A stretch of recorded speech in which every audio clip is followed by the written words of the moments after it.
এইটা আমাদের দিল থেকে আসে না। এই জন্যই তো আমরা আজকে মুসলমান লাঞ্ছিত অপমানিত, ঠিক কিনা ভাই? মন খারাপ করিয়েন না। আজকে যদি স্কুল মাঠে অথবা ওভার ওই ফিল্ডের ভিতরে খেলা দেখেন না আপনারা, মাঝে মধ্যেই তো খেলা হয়। আচ্ছা, ফুটবল খেলা যখন হইতে থাকে সবাই তো খেলতে থাকে, যখন দুই মাসের মাঝখান দিয়ে বলটা চলে গেল, কি হইল বলুন তো? গোল। এই কথাটা কি প্লেয়ারের মধ্যে থেকে বা রেফারি বা কেউ কি বলে দেয় যে ভাই এই মাত্র গোল হইল, আপনারা জোরে বলেন গোল? এটা কেউ বলে নাকি? বলেন? কেউ বলে না। তারপরে কিন্তু মুসলমান চুপ থাকে না, ঠিক কিনা বলেন? এই জন্য আজকে মুসলমান লাঞ্ছিত অপমানিত। কেন? মুসলমান আজকে আল্লাহ পাকের কালামকে ছেড়ে মুসলমান দূরে সরে গেছে, জোরে বলেন ঠিক কিনা? অথচ মুসলমানের মূল গ্রন্থ, মুসলমানের জীবনের চলার পথে গ্রন্থ ছিল আল্লাহ পাকের আল কোরআন, জোরে বলেন ঠিক কিনা? যখন মুসলমান আল্লাহর কোরআন থেকে দূরে সরে গেছে, তখন আল্লাহ রাব্বুল আলামিন বেদিন আর নাস্তিকদের মুসলমানদেরকে ধরাই করতেছে, জোরে বলেন ঠিক কিনা? ও ভাই, আজকে আমি আপনি আল্লাহর কোরআনের দিকে দেখি না, আমি আপনি এরকম মাদ্রাসার দিকে আমাদের নজর পড়ে না, আমাদের নজর পড়ে শুধু ইংলিশ মিডিয়ামের দিকে, জোরে বলেন ঠিক কিনা? গড়তে জীবন করো গ্রহণ, হাদিস ও কোরআন মোরা কেমন মুসলমান, মোদের দুর্বল ঈমান। গড়তে জীবন করো গ্রহণ, হাদিস ও কোরআন। মুসলমানের সন্তান আজি ছেড়েছে কোরআন, কোরআন ছেড়ে ধরেছে তারা মমতাজের গান, ঠিক কিনা ভাই? মুসলমানের সন্তান আজি ছেড়েছে কোরআন, কোরআন ছেড়ে ধরেছে তারা দেববাবুরি গান। আবার বাম হাতে চা পান করে, ডান হাত দ্বারা ধূমপান। গড়তে জীবন করো গ্রহণ, হাদিস ও কোরআন মোরা কেমন মুসলমান, মোদের দুর্বল ঈমান। গড়তে জীবন করো গ্রহণ, হাদিস আর কোরআন। মুসলমানে তৈরি করে এমন প্রতিষ্ঠান, যেই প্রতিষ্ঠানে শিক্ষা করে হয় নাস্তিক ও বেঈমান, জোরে বলেন ঠিক কিনা? আছে না নাই?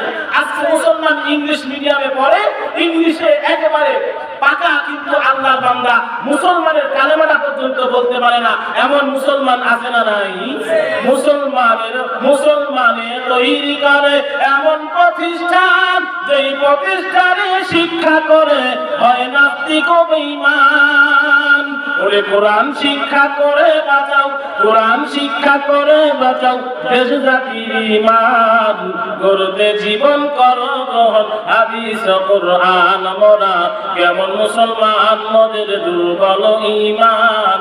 গড়তে জীবন করো গ্রহণ, হাদিস ও কোরআন। আল্লাহু তাকবীর। আল্লাহ সকলকে কবুল মঞ্জুর করেন, সকলে বলি আল্লাহুম্মা আমিন। আমরা এই কোরআনের মাহফিলে বসছি, আমরা সবাই খুশি তো ইনশাআল্লাহ? আল্লাহ রাব্বুল আলামিন আমাদের সকলকে কবুল মঞ্জুর করেন, সকলে বলি আল্লাহুম্মা আমিন। আল্লাহ রাব্বুল আলামিন বলতেছেন, হে রাসূল, আমি আপনার প্রতি কোরআন নাযিল করলাম। আল্লাহ নিজেই বলতেছেন, ইন্না নাহনু নাযালনা যিকরা ওয়া ইন্না লাহু লাহাফিজুন।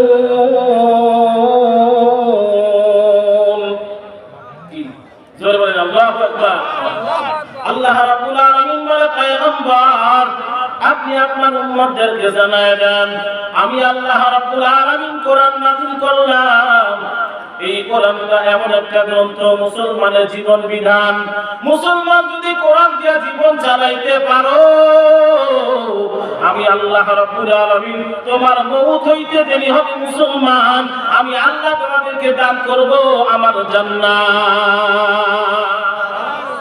এজন্য আমরা আল্লাহ পাকের কোরআন দিয়া জীবন গড়ব তো ইনশাআল্লাহ। আল্লাহ পাকের কাছে দোয়া করেন, আল্লাহ রাব্বুল আলামিন যেন আমাদের সকলকেই আল্লাহ পাকের কোরআন এবং আল্লাহ পাকের কোরআন যেই প্রতিষ্ঠানে শিক্ষা গ্রহণ করা হয় সেই প্রতিষ্ঠানকে মহব্বত করার তৌফিক আল্লাহ আমাদের সকলকে দান করুন, সকলে বলি আল্লাহুম্মা আমিন।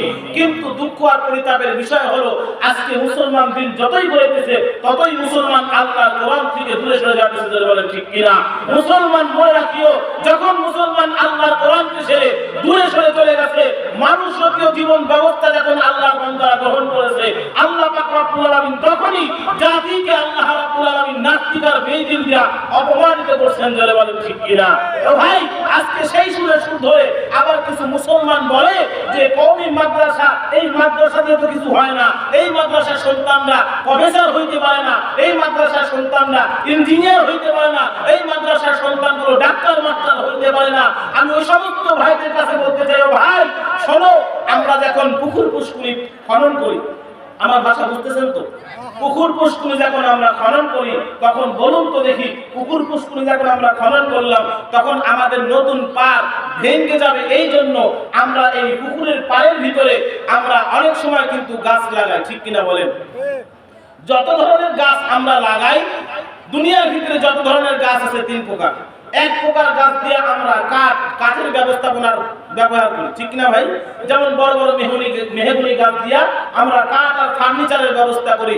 আরেক প্রকারের গাছ আছে যে গাছগুলো দিয়ে আমরা ফলের ব্যবস্থা করি কি না? আরেক প্রকারের গাছ এবং ঘাস আছে যেগুলো আমাদের সাধারণত কোনো কাজে লাগে না। দেখবেন পুকুর পাড়ের ভিতর, নতুন পুকুর পাড়ে যখন আমরা এরকম মাছ চাষ করার জন্য পুকুরের পাড় বাঁধলাম, ওই সময় কিন্তু আমরা মেহগনি চারা লাগাই না, ঠিক কিনা বলেন? কেন লাগাই না? কারণ যখন এই গাছটা বড় হবে, ঝড়ে যদি ভাঙ্গিয়া ফেলা, তো গড়া সহ পুকুরের পাড় সহ ভাঙ্গে নিয়ে পুকুরের ভিতর পড়বে, জলে বলেন ঠিক কিনা? এজন্য ওই পুষ্করির কিনারায়, ওই পুকুর পাড়ে আমরা যতগুলো গাছ লাগাই, ওর ভিতরে একটা ঘাস লাগাই। আপনারা যে ফিল্ডে বসে আছেন, চটের নিচে একটা ঘাস আছে, ঘাসের নাম দুব্বা ঘাস, আছে না নাই? আচ্ছা বলুন তো দেখি, এরকম ঘাস আমরা চাপড়া চাপড়া উঠাইয়া আমরা পুকুরের পাড়ে দেই কি দেই না? কেন দেই? যেন মাটি ভাঙ্গিয়া না যায়, ঠিক কিনা বলেন? কারণ আষাঢ় মাসের বৃষ্টি যখন শুরু হয়, তখন বড় বড় চাপ ভাঙ্গিয়া ভাঙ্গিয়া নদীতে পড়ে না? এজন্য আমরা দুব্বা ঘাস লাগাই। যদি বলি ভাই দুব্বা ঘাস কেন লাগাইছেন? দুব্বা ঘাসের গাছ দিয়ে তো ফার্নিচার করতে পারবেন না, দুব্বা ঘাসের দিয়া আপনি তো এরকম ভাবে ফার্নিচার করতে পারবেন না, তো দুব্বা ঘাস কেন লাগাইলেন? আল্লাহর বান্দা বলে দুব্বা ঘাস এজন্য লাগাইছি, কারণ দুব্বা ঘাস যদিও আমাকে ফল দিবে না, যদিও আমি ফার্নিচার করতে পারবো না, কিন্তু আমার পুষ্করির বাঁধটা ধরে রাখার জন্য সে সহযোগিতা করবে, জোরে বলেন ঠিক কিনা? যে সকল ভাইগুলো কওমি মাদ্রাসার দিকে বাঁকা নজরে তাকায়, আমি তাদেরকে বলতে চাই, ও ভাই তুমি শোনো, হয়তো আমার মাদ্রাসার ছাত্র ভাইরা যখন আল্লাহ পাকের কোরআনের হাফেজ হবে, সে হয়তো ইঞ্জিনিয়ার হইতে পারবে না, সে হয়তো ভালো কোনো ডাক্তার হইতে পারবে না, সে হয়তো প্রফেসর হইতে পারবে না, কিন্তু এই সকল আল্লাহর বান্দারা মুসলমানের ঈমানকে পাহারা দেয়, জোরে বলেন ঠিক কিনা? এরা মুসলমানের ঈমানকে পাহারা দেয়। কারণ যুগে যুগে আপনারা দেখছেন আল্লাহর কোরআনের বিরুদ্ধে, নবী আর আল্লাহর রাসূলের বিরুদ্ধে যখন বেদিন আর নাফরমান আওয়াজ তুলেছে, তখন কিন্তু সর্বপ্রথম মাদ্রাসার ছাত্ররাই দলে দলে গিয়া অগ্রাকাণ্ড করেছে, জোরে বলেন ঠিক কিনা? তাহলে বলুন তো দেখি, এমন একটা প্রতিষ্ঠান এই জায়গায় থাকার দরকার আছে না নাই? কোরআনের বাণী এই জায়গায় চলার দরকার আছে না নাই? এজন্য আল্লাহর কোরআন এবং এই প্রতিষ্ঠানকে মহব্বত করতে হবে।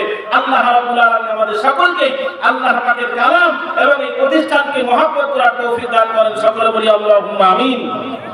তো আমি আপনাদের কাছে যেই কথা বলতেছিলাম, আল্লাহ রাব্বুল আলামিন নিজেই বলেছেন, আমি আল্লাহ কোরআন নাযিল করেছি এবং এই কোরআনকে আমি আল্লাহ হেফাজত করব। এই জন্য অনেক আল্লাহর বান্দারা যুগে যুগে আমরা দেখেছি, নমরুদ, হামান, সাদ্দাত, ফেরাউন, কানুন, এরা কিন্তু ইসলামকে কম চুষা চুষে নাই, জোরে বলেন ঠিক কিনা? কম চুষা চুষে নাই, কিন্তু কিছুই করতে পারে নাই। আমি সকল ভাইদের কাছে বলতে চাই, ও ভাই তুমিও যে আল্লাহর কোরআনের পিছনে লাগছো, আল্লাহর কোরআন এটা আল্লাহ পাকের এমন একটা নূরের বাতি, এই বাতিকে যে দিবাইতে আসবে তার ফুট ফুলে জ্বলে পুড়ে শেষ হয়ে যাবে, আল্লাহ পাকের কালামে কিছুই হবে না, জোরে বলেন ঠিক কিনা? আল্লাহ পাকের কালাম ঠিক থাকবে, আল্লাহ পাকের কালামের মেহনতের যে ঘর, সেই ঘর মাদ্রাসাও ঠিক থাকবে। মনে করেন আপনাদের সিংড়াতে এক আল্লাহর বান্দা হোটেলে খানা খাইতে গেছে, খানা খাইতে গিয়া বলতেছে, ভাই ডাউল আছে নি? ডাউল বলতেছে, হ্যাঁ ডাউল আছে। বলে আমার টক ডাউল দাও। অনেক আল্লাহর বান্দাদের দেখবেন যে আমের সিজনে আসলে ডাউলের ভিতরে আম দেয় না, তো বলতেছে আমার টক ডাউল দাও। যখন টক ডাউল দেওয়া হয়েছে, তো বলতেছে কি ব্যাপার, টক ডাউল তো দিলা কিন্তু ডালের ভিতরে যে কোনো টক পাই না, ব্যাপার কি দিয়ে বানাইছো? তো বলতেছে আম দিয়ে বানাইছি। ঠিক আছে, তাহলে আমার একটা আমের আঠি দাও। আমের কি দাও? আঠি দাও। আমের আঠি দাও যখন বলছে, আল্লাহর বান্দা বেচারা এই বেচারার একটা আমের আঠি নিয়ে এসে দিচ্ছে। এইবার আল্লাহর বান্দা আমের আঠিটা এমন ভাবে চুষা শুরু করছে, কিন্তু আল্লাহর বান্দার কপাল বড় খারাপ, আল্লাহর বান্দা কোনো টক পায় না। এইবার আল্লাহর বান্দা হোটেলওয়ালাকে ডাক দিয়ে, ভাই কিভাবে তুমি ডাউল বানাইলা, কি পাইলা, ডাউলের ভিতরে একটু টকও নাই, আটির ভিতরে টকও নাই, আমার একটা পাল্টায়া ভালো আমের আটি দাও। আল্লাহর বান্দা আবার তাকে আমের আটি পাল্টায়া দিল। এই আল্লাহর বান্দা এবার সমানে চুষে, চুষার পর ডাক দেখায় আমারই বুঝি কপাল খারাপ, কারণ দৌড়ে আমের আটি পাল্টায় পাল্টায় চুষা শুরু করলাম, কিন্তু আমি আমের ভিতরে কোনো টক পাই না। হোটেলওয়ালা ডাক দেখায় কপাল পুরা টক পাইবি কিভাবে? তোর আগে এই আমের আটি আরো 13 জনে ভাবে চুষে গেছে। তুমি যে হোমানে চুষা চুষতেছো, এই চুষা তোমার আগে এই আমের আটি দুইটাই পাল্টায় পাল্টায় দিয়েছি। 13 জন আল্লাহর বান্দা হোমানে চুষা গেছে, কিন্তু কোনো টক পায় নাই।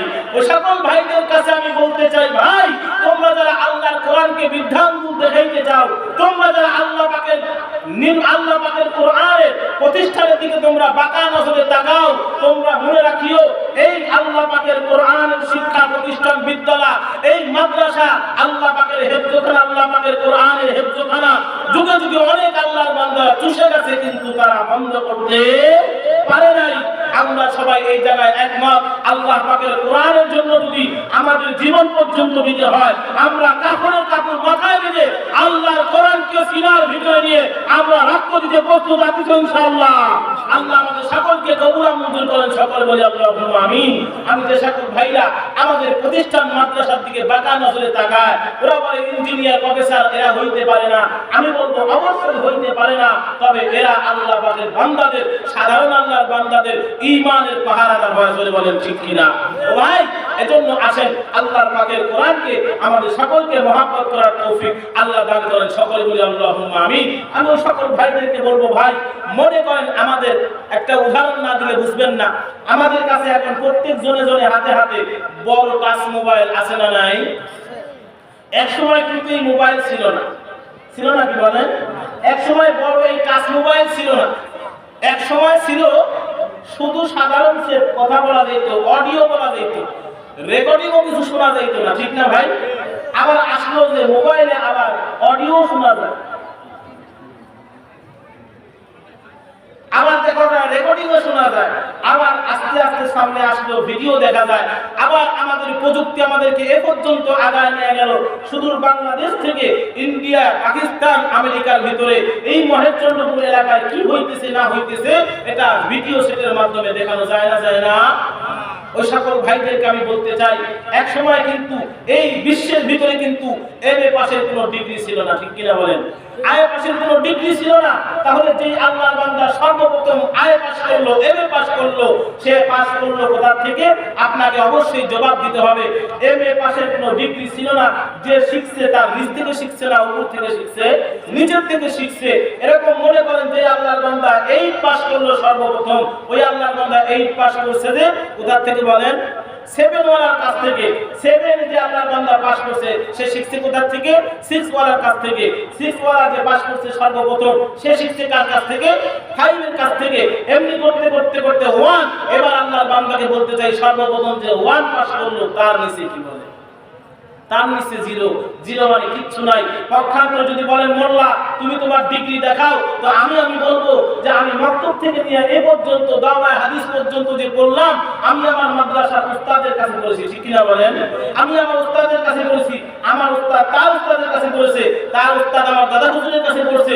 এমনি করতে করতে করতে করতে সাহাবায়ে কেরাম, তাবেঈন, এমনি করতে করতে সাহাবায়ে কেরাম হইতে হইতে আল্লাহ রাসূল শিখছে।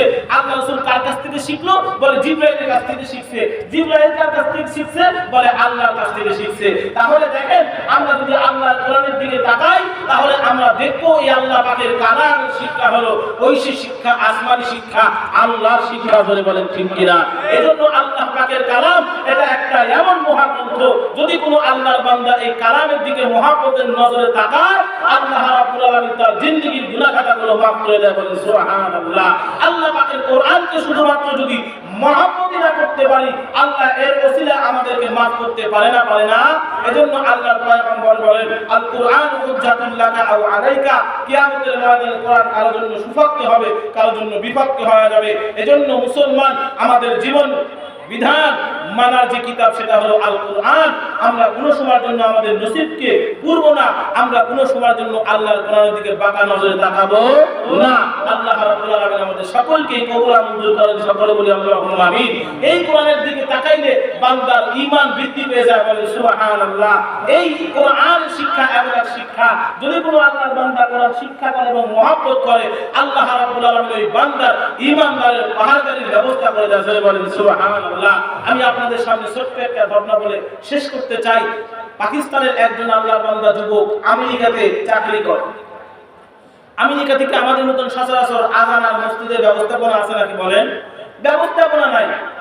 এই জন্য পাকিস্তানের যুবক আল্লাহর বান্দা আমেরিকার ভিতরে এসে আল্লাহর বান্দা চাকরি বাকরি করে এবং কয়েকজন মানুষ যারা মুসলমান তারা মিলে একটা রুম ভাড়া করলো এবং সেই রুমের ভিতরে পাঞ্জাবেরা নামাজের ব্যবস্থা করা করলো। যুবক মানুষ যখন মসজিদে নামাজে যায়, দেখবেন অনেক সময় মুরব্বীরা তাদেরকে মহব্বত করে না, কারণ যুবকের ইবাদতের তো বড় দাম। শুধু দুনিয়ার মানুষই মহব্বত করে না, বরং আল্লাহ এবং আল্লাহ রাসূল মহব্বত করে, বলেন সুবহানাল্লাহ। এই জন্য আমি আপনাদের কাছে যুবক ভাইরা যারা আছে তাদের কাছে বলতে চাই, হয়তো যুবক ভাই বলতেছো যে এখনো তো আমার চুল বাঁকে নাই, এখনো তো আমার চুল সাদা হয় নাই, আমার মৌত অনেক দূরে। কিন্তু মুসলমান, তুমি জানিয়ে রাখিও যে কোনো মুহূর্তে আজকের সামনে আসতে পারে না। এজন্য যুবক ভাইদেরকে বলবো, এর মহেশচন্দ্রপুরের আদিবাসী আল্লাহর বান্দারা, ঈসা পয়গম্বর জামানায় একজন আল্লাহর বান্দা যুবক ছিল। আল্লাহর বান্দা যুবক, আল্লাহর বান্দার ইন্তেকাল হওয়ার পর ঈসা পয়গম্বর যখন নবুয়তের দাওয়াত নিয়ে ময়দানে নামলেন, ঈসা পয়গম্বর উম্মতরা ডাক দিয়ে কয়, পয়গম্বর, এমনি আপনাকে আমরা নবী বলে মানতে পারবো না, আপনি যে নবী এর দলিল আমাদেরকে দেখান। আল্লাহ রাব্বুল আলামিন নবীদেরকে যুগে যুগে নবীদেরকে বহুত কারামতি দান করেছেন, মুজিজা দান করেছেন। এর নবীর উম্মতের দল ঈসা পয়গম্বরের যতগুলা মুজিজা ছিল তার মধ্যে এটাও একটা ছিল, আল্লাহর বান্দা যদি কোনো কবরের পাশে দিয়া বলতেন কুম বিসমিল্লাহ, এ আল্লাহর বান্দা কবরে কে আছো দাঁড়ায় যাও, আল্লাহর নামে তুমি দাঁড়ায় যাও, কবরওয়ালা জিন্দা হয়ে দাঁড়ায় যাইতো। আল্লাহর বান্দা ঈসা পয়গম্বর তার কিছু উম্মতদেরকে নিয়ে আল্লাহর বান্দা পুরানো একটা কবরের কিনারায় গিয়া বললেন কুম বিসমিল্লাহ, এ কবরওয়ালা কে আছো আল্লাহর নামে দাঁড়ায় যাও। একজন যুবক আল্লাহর বান্দা দাঁড়াইলো, যুবকের শরীরের চামড়াগুলো একেবারে টান, আল্লাহর বান্দা অনেক সুন্দর সুদর্শন চেহারা, কিন্তু আফসোসের ব্যাপার এই যুবকের দিকে তাকায় দেখে যুবকের মাথার চুলগুলো সাদা পাকিয়া গেছে, দাড়িগুলো পাকিয়া গেছে, সাদা দেখা যায়। ঈসা পয়গম্বর ডাক দিয়া কয়, রে যুবক, তোর দাড়িকে পাকাইলো, তুই যুবক অবস্থায় মারা গেছো, মনে হয় চেহারা দেখে বোঝা যাইতেছে, বলো তুমি কতদিন আগে মারা গেছো? আল্লাহর বান্দা যুবক ডাক দিয়ে বলে, পয়গম্বর, আমি আজ থেকে অনেক বছর আগে মারা গেছি। বলে, যুবক অবস্থায় মারা গেছো না বৃদ্ধ অবস্থায় মারা গেছো? যুবক ডাক দিয়ে বলে, পয়গম্বর, দেখেন না আমার শরীরটা এখনো কত সুন্দর সুদর্শন মানুষ, আমি যুবক অবস্থায় মারা গেলাম।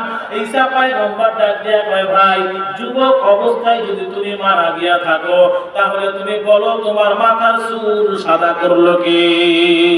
আল্লাহর বান্দা ডাক দিয়ে কয়, পয়গম্বর, আল্লাহ পাকের জাত ও জালালিয়াতের কসম করে বলতেছি, আমি আল্লাহর বান্দা যুবক অবস্থায় মারা গেছি, কিন্তু আমি দুনিয়ার ভিতরে নেক আমল করে আসতে পারি নাই, আমি দিন ধর্মকে মহব্বত করি নাই, আমি উলামায়ে কেরামের কথা শুনি নাই। এই জন্য হঠাৎ করে আমার যখন মওত হয়ে গেল, আজরাইল যখন আমার জানটা কবজ করলো, আমার অনেক যন্ত্রণা আমার শরীরের ভিতরে হইতে শুরু হয়ে গেল। এরপরে যখন আমাকে কবর দিল গো পয়গম্বর, আজরাইল যে আমার জানটা খাসিয়া খাসিয়া বাহির করেছিল, ওই কষ্ট আমার শরীরের ভিতরে এখনো পর্যন্ত জ্বালা যন্ত্রণায় আমি কবরের ভিতরে শোয়া। পয়গম্বর, আপনি যখন বললেন এ কবরওয়ালাকে আপনি আল্লাহর নামে দাঁড়ায় যাও, আমি আল্লাহর বান্দা মনে করলাম বুঝি কিয়ামতের ডাক আসিয়া গেছে। ওগো পয়গম্বর, আপনি যখন আমাকে ডাক দিছে, আমি মনে করলাম বুঝি আল্লাহ আমাকে ডাক দিয়া দিছে।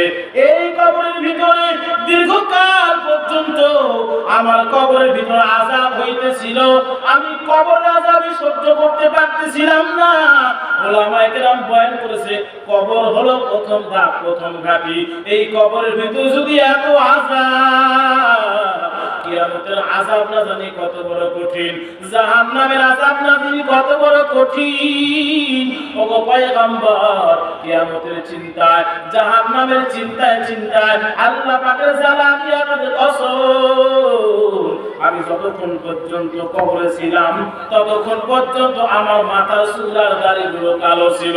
কবরের ভিতরে থাকিয়া আমি আল্লাহর বান্দা কিয়ামতের চিন্তা করতে করতে, হাসরের চিন্তা করতে করতে, ফুলসিরাতের চিন্তা করতে করতে, জাহান্নামের চিন্তা করতে করতে আমার দাড়ি আর চুলগুলো সাদা হয়ে গেছে।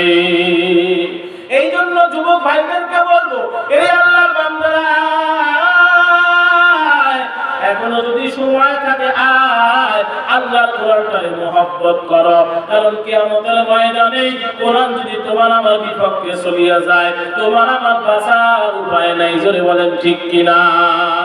এ ভাই, যেই কথা বলতেছিলাম, আল্লাহর বান্দা যুবক সন্তান, পাকিস্তানের যুবক, আল্লাহর বান্দা আমেরিকার ভিতরে থাকে, কিন্তু আমার মাওলাকে আল্লাহর বান্দা ভুলতে পারে না।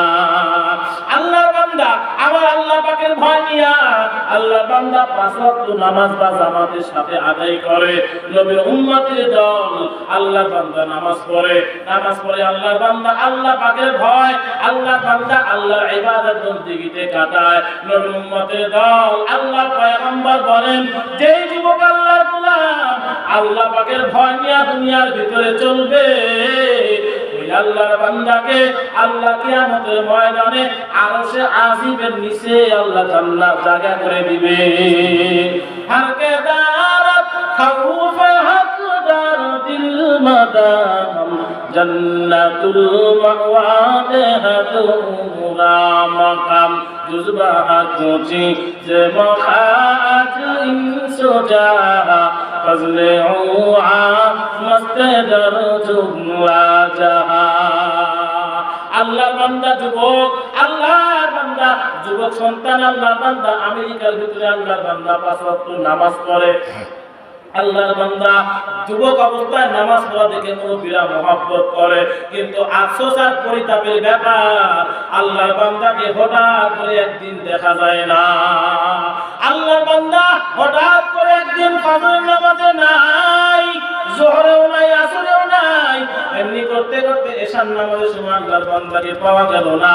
ফাজাইলে আমলটা তালিম করার পর সবাই চিন্তা শুরু করলো, কি ব্যাপার, কি ব্যাপার, আল্লাহর বান্দা সেই যুবকটা কোথায় গেল? সবাই চিন্তায় পড়ে গেল, এই যুবক কোথায় গেল? আল্লাহর বান্দা যুবককে কোথাও তো তালাশ করে পাওয়া যায় না। নবী উম্মতের দল একদিন, 2 দিন, 3 দিন করতে করতে 1 সপ্তাহ চলে গেল, 2 সপ্তাহ পর্যন্ত চলে গেল, এমনি করতে করতে 3 সপ্তাহ, 1 মাস চলে গেল। নবী উম্মতের দল নিজের মা পর্যন্ত সন্তান মারা গেলে 1 সপ্তাহ, 1 মাস, 2 মাস, 1 বছর, এরপরে আর স্মরণ রাখে না, ঠিক কিনা বলেন? এর নবী উম্মতের দল আল্লাহর বান্দা যুবক, সে পাকিস্তানের একজন যুবক, আমেরিকার ভিতরে চাকরি করে। আল্লাহর বান্দা হঠাৎ করে দেখা যায় না। মুরব্বিরা কিছুদিন আলোচনা করতে করতে ওটা যেন পৃষ্ঠার নিচে পড়ে গেল, আর খবর নাই। এর নবীর উম্মতের দল হঠাৎ করে আল্লাহর বান্দা দীর্ঘদিন পর্যন্ত চলে গেল। খুব খেয়াল করেন, আল্লাহর বান্দা যুবকের 1 বছর, 2 বছর, 3 বছর পর্যন্ত চলে গেল। আল্লাহর বান্দা যুবকের কোনো খবর নাই, মোবাইলে যোগাযোগ পাওয়া যায় না, ইমোতেও পাওয়া যায় না, মেসেঞ্জারেও পাওয়া যায় না। আল্লাহর বান্দাকে কোথাও যখন পাওয়া যায় না, যুবক আল্লাহর বান্দা উধাও হয়ে গেছে। মুরব্বিরা কিছুদিন যাওয়ার পর আল্লাহর বান্দাকে ভুলে গেল। যুবকটাকে ভুলার পর হঠাৎ করে একদিন ফজরের নামাজের সময় ইকামত চলতেছে, এমনি সময় ইমাম সাহেব বাম দিকে তাকায় দেখে ওই যুবকটা কেমন জানি আল্লাহর বান্দা 3 বছর পর ফজরের নামাজের সময় আল্লাহর বান্দাকে সামনের কাতারে বাম দিকে দেখা যায়। ইমাম সাহেব তাকে চোখে ইশারা করে আর ডাকতে বলে, ভাই, নামাজের পরে তুমি কিছু সময় অপেক্ষা করবা। নামাজটা শেষ হওয়ার পর, ফজর নামাজের পরে সবাই যখন একত্রিত হয়ে গেল, ইমাম সাহেব ডাক দিয়ে বলে, যুবক বলো, গত 3 বছর পর্যন্ত তোমাকে কেন দেখলাম না? তুমি কোথায় ছিলা? তোমার কোনো খবর ছিল না? আমরা তোমাকে কত মহব্বত করি, কিন্তু তোমাকে কোথাও পাওয়া যায় না। এর যুবক মেসেঞ্জারও পাওয়া যায় না, ইমোতেও পাওয়া যায় না, ফেসবুকেও নাই। বলো তুমি গত 3 বছর পর্যন্ত কোথায় ছিলা? আল্লাহর বান্দা এই যুবক সন্তান ডাক দিয়া কয়, ইমাম সাহেব তাহলে শুনিয়া নেন, খুব খেয়াল করে শুনবেন। আল্লাহর বান্দা ডাক দিয়া বলে, ইমাম সাহেব আমি এই জায়গায় চাকরি করি, বাসায় থাকি, আবার মসজিদে আসি, এই রাস্তার ফাঁকেই একজন আল্লাহর বান্দির দিকে আমার নজর পড়িয়া যায়, একটা বেগানা মহিলার দিকে আমার নজর পড়িয়া যায়। এই আল্লাহর বান্দির দিকে যখন আমার নজর পড়িয়া গেল, তখন আমি একদিন 2 দিন দেখতে দেখতে আমি আল্লাহর বান্দা ওই আল্লাহর বান্দির আসক্ত হয়ে গেলাম। কিন্তু আফসোস আর পরিতাপের ব্যাপার, ওই মহিলা কোনো মুসলমান ছিল না, ওই আল্লাহর বান্দি ছিল খ্রিস্টান একজন মহিলা। এমনি করতে করতে আমি আল্লাহর বান্দির সঙ্গে কথা বলতে বলতে আমি এমন ভাবে তার সঙ্গে মহব্বতে জড়ায় গেলাম। একদিন আল্লাহর বান্দিকে ডাক দিয়া বললাম, এ আল্লাহর বান্দি আমি তো তোমাকে বিবাহ করতে চাই। কিন্তু আল্লাহর বান্দি খ্রিস্টান মহিলা ডাক দিয়া বলে, ভাই তুমি যদি আমাকে বিবাহ করতে চাও তাহলে অবশ্যই আমার বাবার সঙ্গে তোমার কথা বলা লাগবে। বলে কোনো অসুবিধা নাই। আল্লাহর বান্দা এই যুবকটা ওই খ্রিস্টান মহিলা বাবার সঙ্গে কথা বলতে গেল। খ্রিস্টান আল্লাহর বান্দা ডাক দিয়ে বলে, যুবক মুসলমান থাকা অবস্থায় আমার মেয়েকে বিবাহ করতে পারবা না। তুমি যদি আসলে তুমি আমার মেয়েকে মহব্বত করতে চাও তাহলে তোমার দুনিয়ার সকল মহব্বতকে বিচ্ছিন্ন করতে হবে। এই জন্য ইমাম সাহেব আমাকে 1 বছর 2 বছর 3 বছর পর্যন্ত পান নাই। আল্লাহর বান্দা যুবক ডাক দিয়ে বলে, আল্লাহর বান্দা ইমাম সাহেব আমি যখন যুবক যখন ওই মহিলার বাবার কথায় যখন শর্তে যখন আমি রাজি হয়ে গেলাম, এক পর্যায়ে আমি মসজিদে আসা বন্ধ করে দিলাম। আমি দিনে 2 বেলা আল্লাহ পাকের কালামকে তেলাওয়াত করতাম, সন্ধ্যাবেলা ওয়াকিয়া ফজরের নামাজের পরে ইয়াসিনের আমল করতাম। কিন্তু আমি আল্লাহর কোরআনকে ছাড়িয়া দিলাম, আমি আর তেলাওয়াত করলাম না। কারণ আমার মা বাবা থেকে বিচ্ছিন্ন হলাম, আল্লাহর কোরআন থেকে বিচ্ছিন্ন হয়ে গেলাম। আমি যখন খ্রিস্ট ধর্ম গ্রহণ করলাম, নবীর উম্মতের দল ওই খ্রিস্টান মহিলার বাবা আমাকে সময় দিল, তুমি অল্প সময়ের ভিতরে কাউকে কোনোভাবেই জানানো যাবে না, উদাও হয়ে যাও। আল্লাহর বান্দা যখন উদাও হয়ে গেল, বিবাহের ব্যবস্থা হয়ে গেল, বিবাহ বন্ধনে আবদ্ধ হয়ে গেল। এই যুবক আল্লাহর গোলাম এইবার এই জায়গা থেকে সরে যখন অন্য জায়গায় চলে গেল, বলে যাওয়ার পর আল্লাহর বান্দি বাবা বলে, এ যুবক যেহেতু তোমাকে এই জায়গায় থাকতে দেওয়া হবে না, এই জন্য এই এলাকা থেকে তোমাকে চলে যেতে হবে। তোমার ঘরের ভিতর থেকে যত প্রয়োজনীয় জিনিসপত্র আছে সব ব্যাগে উঠাই নিয়ে তুমি উধাও হয়ে যাও, আমার মেয়ের সঙ্গে তুমি অন্য জায়গায় চলে যাও। বলে আমি যখন ঘরের ভিতরে আসলাম, সব কিছু যখন আমি ব্যাগের ভিতরে উঠাইলাম, টাকা দেখলাম তাকের ভিতরে আল্লাহ পাকের কালাম। আমি চিন্তা করলাম, আমি দেখলাম মুসলমান না, আমি এখন খ্রিস্টান হয়ে গেছি, আমি কি এখনো পর্যন্ত আল্লাহর কোরআনকে মহব্বত করব? আল্লাহর বান্দা বলে, না না আমি আল্লাহর কোরআনকে ব্যাগের ভিতরে নিব না, অপ্রয়োজনীয় জিনিস মনে করে জায়গায় রাখিয়া যাব। আল্লাহর বান্দা যখন আল্লাহর কালামকে রাখিয়া ব্যাগের চেনটা যখন লাগাইতে যায়, দীর্ঘদিন পর্যন্ত কোরআনের সঙ্গে তার সম্পর্ক থাকার কারণে কোরআন কেমন জানি ডাক দেয়া কয়, রে যুবক আজকে কেন তুই আমি আল্লাহর কোরআনকে ভুলিয়া গেলি? তুই না মুসলমান থাকা অবস্থায় দিনে 2 বার আল্লাহ পাকের কালাম তেলাওয়াত করতি, আজকে একজন মহিলার কারণে কেন তুই আমার অপমান করতেছো? এর যুবক তুই আমার তেলাওয়াত নাই করলি, কিন্তু তোর এই ব্যাগের ভিতরে কিন্তু আমার একটু জায়গা হবে না। আল্লাহর বান্দা বলে, হুজুর আমি ওই জায়গা থেকে আসতে পারতেছিলাম না, এই জন্য আমি আল্লাহর কোরআনটাকে ব্যাগের ভিতরে উঠাই নিয়ে চলে আসলাম। এই ঘরে আসার পরে আমি এমন একটা জায়গায় রাখলাম, আমার বিবি তো আল্লাহ পাকের কোরআন পড়বে না, কারণ সে তো নাস্তিক খ্রিস্টান। এই জন্য আমি আল্লাহর কোরআনকে উঁচু জায়গার ভিতরে রাখিয়া দিলাম। কিন্তু আমি যখন ঘরের ভিতরে ঢুকি তখন আল্লাহ পাকের কালামের দিকে তাকাই, আবার যখন বাহিরে আসি তখন আবার আল্লাহর কালাম দেখে দেখে বাসায় আসি।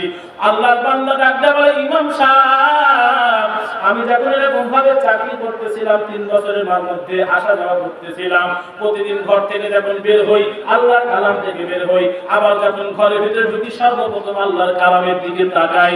আল্লাহর বান্দা বলে, এই মহব্বতে এমন একটা অবস্থান হয়ে গেল, হঠাৎ করে একদিনের বেলায় আমি আল্লাহর বান্দা আসিয়া দেখলাম সেই তাকের ভিতরে উঁচু জায়গার ভিতরে আল্লাহর কোরআন নাই।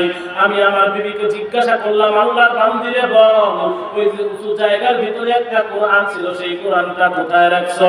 আল্লাহর বান্দি ডাক দেয়া বলে, পানের স্বামী আমার যেহেতু আল্লাহ পাকের কালাম আর ওটা আমাদের আর প্রয়োজন নাই, আমরা তো আর তেলাওয়াত করি না। এজন্য আমি যখন ঘর পরিষ্কার করতেছিলাম তখন আমি অপ্রয়োজনীয় জিনিস মনে করে আল্লাহর কোরআনটাকে ময়লার ভিতরে উঠাইয়া আমি আল্লাহর বান্দি ডাস্টবিনের ভিতরে নিক্ষেপ করেছি। আল্লাহর বান্দা আজ ঠিক থাকতে পারে না, আল্লাহর বান্দা এবার কান্না শুরু করে দিল। আর কাঁদিয়া কয়, মালিক আয় আল্লাহ, তোমার কালাম আমি সম্মান করতাম যদিও খ্রিস্টান ছিলাম, কিন্তু আজকে আল্লাহর কোরআন অপমান হবে, আমি আল্লাহর বান্দা সহ্য করতে পারবো না। আল্লাহর বান্দা নিজেকে ঘোষণা করতেছে আর বলতেছে, আল্লাহর বান্দা কপাল পুরা, তুই কি একটা মহিলার জন্য আল্লাহর কোরআনকে ছাড়িয়া দিলি? তুই একটাবার চিন্তা করলি না এই মহিলাকে তুই কেমনে পাইলি? মহিলাকে বিবাহ করার আগে তোর মা বাবার সঙ্গে সম্পর্ক বিচ্ছিন্ন করা লাগছে, বন্ধু বান্ধবের সঙ্গে বিচ্ছিন্ন করা লাগছে। এই মুহূর্তে যদি তুমি মারা যাও, তোমার আপন হবে শুধুমাত্র আমার আল্লাহ। আল্লাহ আল্লাহ ক্যা মুবারক নাম है, আল্লাহ আল্লাহ আশিকু কা কাম है। আল্লাহর বান্দা ইমাম সাহেবকে ডাক দেয়া হয়, ইমাম সাহেব অনেক সময় অতিবাহিত হয়ে যাওয়ার কারণে আর ওই এলাকায় সবাই ময়লা ফালায়, এই জন্য আল্লাহর কোরআনটা অনেক দূরে চলে গেল, অনেক নিচে চলে গেল। আমি আল্লাহর বান্দা এইবার ময়লাগুলো সরাইয়া আল্লাহর কোরআনকে উঠায় নিয়ে আসলাম।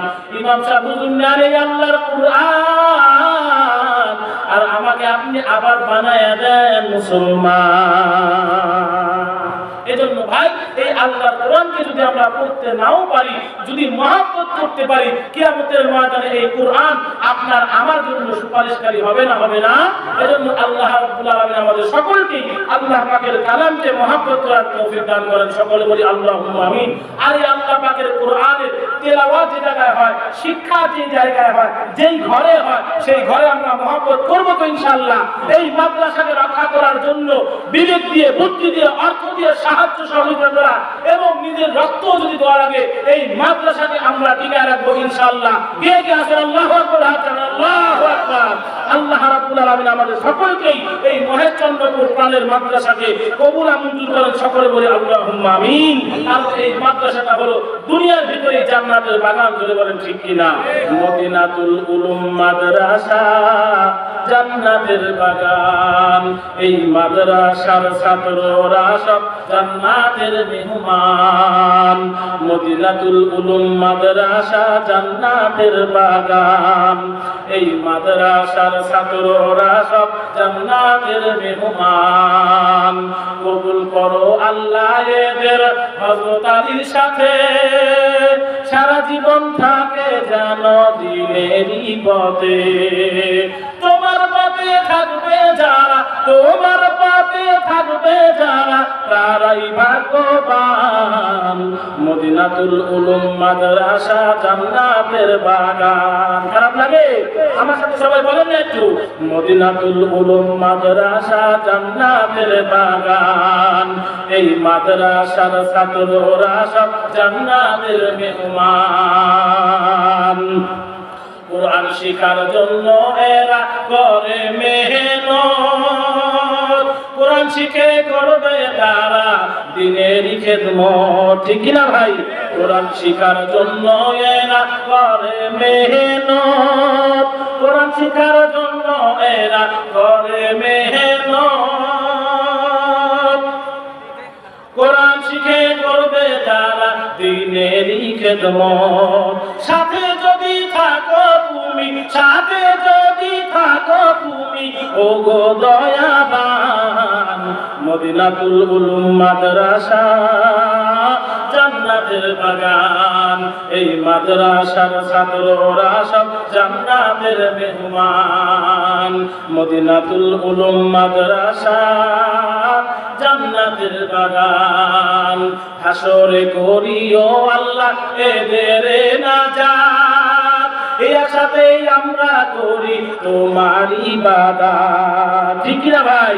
হাসরে করিও আল্লাহ মোদের নাজাত, এই আশাতে আমরা করি তোমার ইবাদত মাওলা, তোমার ইবাদত। সাথে যদি থাকো তুমি, সাথে যদি থাকো তুমি, ও গো দয়াবান, মদিনাতুল উলুম মাদ্রাসা জান্নাতের বাগান, এই মাদ্রাসার ছাত্ররা সব জান্নাতের মেহমান।